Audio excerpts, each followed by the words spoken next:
Muito bem, a gente viu então aí, né, que a proposta de orçamento de 2025 foi encaminhada pelo governo federal ao Congresso Nacional com medidas aí de incremento de arrecadação condicionadas à aprovação dos parlamentares aí até o fim do ano. Quem vai dar mais detalhes então do que está em jogo por lá é o advogado especialista em direito tributário, também colunista aqui do canal AgroMais, Leonardo Reisler. Oi, Leonardo, muito bom dia, uma satisfação conversar com você novamente, tudo bem? Muito bom dia, Felipe, a todos os nossos telespectadores, a nossa equipe. Uma alegria enorme estar aqui novamente. Leonardo, a gente viu aí, né, que o governo está querendo aumentar impostos para garantir esse déficit zero. Queria que você contasse um pouquinho melhor qual é a estratégia então do governo para conseguir alcançar essa meta aí do déficit.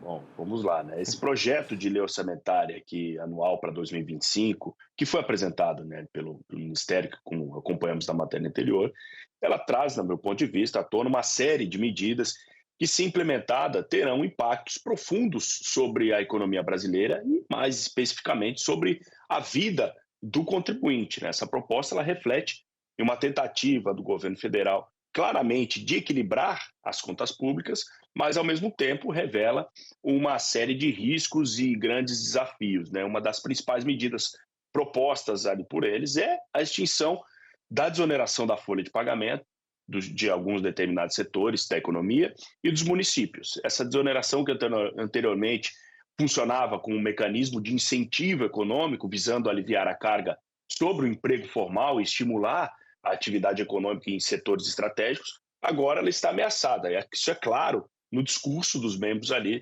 do Ministério da Fazenda. E essa justificativa por eles apontada é a ausência da previsão de compensação fiscal no projeto que tramitava no Congresso Nacional e isso eles não vão abrir mão. Mas é preciso questionar se essa decisão ela não representará um retrocesso para os setores que já enfrentam dificuldades financeiras, vão ter maiores dificuldades com a reforma tributária e também o que os trabalhadores eles poderão sentir, né, com esse impacto direto dessa mudança com o aumento dos custos laborais e possivelmente aqui com uma retração no mercado de trabalho, porque a consequência lógica é a demissão e a falta de contratação. Além disso, outro ponto importante, a proposta orçamentária ela prevê o aumento da CSLL e os ajustes na tributação de juros sobre capital próprio, a JCP, como parte de estratégia para compensação de eventual perda da receita decorrente da extinção da desoneração da folha de pagamento também. E isso traz para o governo federal a previsão de uma arrecadação adicional de cerca de 17, 18 bilhões por meio dessas medidas, podendo agravar o já pesado fardo tributário que as empresas e os investidores aqui temem, né? O governo ele aponta que a meta de déficit primário zero para 2025 ela pode ser alcançada com a adoção dessas medidas, mas, na nossa leitura, a falta de transparência em relação às projeções econômicas e fiscais apresentadas, elas se tornam muito mais gravosas. A previsão de um superávit primário de 3,7 bilhões após a dedução dos gastos com precatórios, calamidades públicas, parece excessivamente otimista frente ao cenário que nós hoje acompanhamos, especialmente se considerarmos ainda o histórico recente de execuções orçamentárias do governo federal, caracterizado por frequentes revisões e ajustes, né? E, além disso, o impacto dessas medidas sobre a economia real ela não pode ser ignorado. O aumento que nós temos aqui e teremos de impostos e a reoneração da folha de pagamento, elas tendem a reduzir a margem de lucro das empresas e, por consequência, a capacidade de investimento e inovação. Isso se traduz em menor geração de empregos e potencialmente um crescimento econômico mais lento. E aqui, no meu ponto de vista, para o contribuinte o efeito é duplo, né? Além de enfrentar uma carga tributária mais alta, ele se vê diante de um mercado de trabalho mais restritivo e de um ambiente econômico menos dinâmico. E outro ponto importante para se lembrar e crítico da proposta orçamentária é a dependência de receitas incertas, como aquelas oriundas de um novo programa de transição tributária e dos julgamentos do Conselho Administrativo de Recursos Fiscais, o CARF, que aí eles estão estimando isso em 58 bilhões, mais ou menos, né? A previsão de uma economia de 20 bilhões com os novos critérios para a habilitação desses benefícios tributários que merecem atenção. Então, eu estou contando com algo que hoje eu não tenho.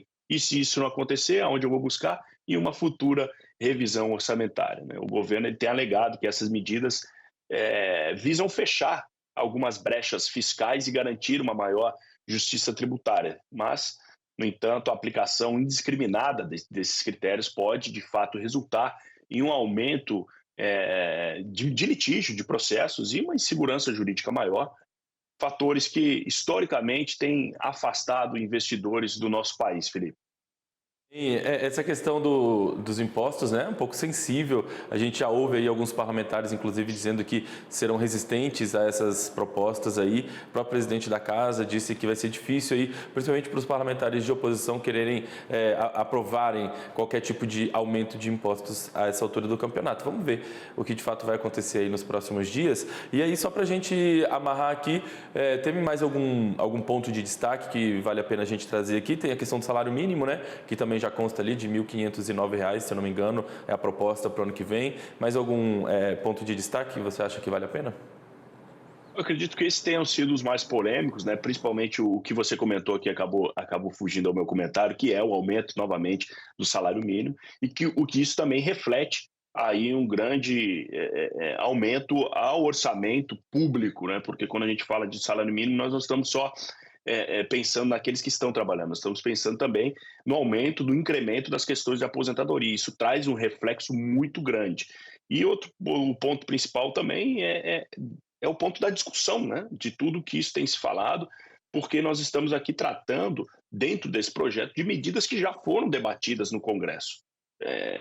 Isso vai trazer, certamente, muito mais polêmica, muito mais pontos assim que os dois lados não vão conseguir encontrar um desfecho, que o Congresso, como você mencionou, já debateu esses temas e assim é imprescindível, né, que o debate sobre esse orçamento ele seja mais aprofundado no Congresso, né? Não considere não apenas as necessidades do equilíbrio fiscal, mas também os impactos socioeconômicos dessas medidas, né? O contribuinte já está exaurido pela alta carga tributária e pelos constantes aumentos de preço, porque tudo isso reflete no aumento de preço final para o contribuinte, né?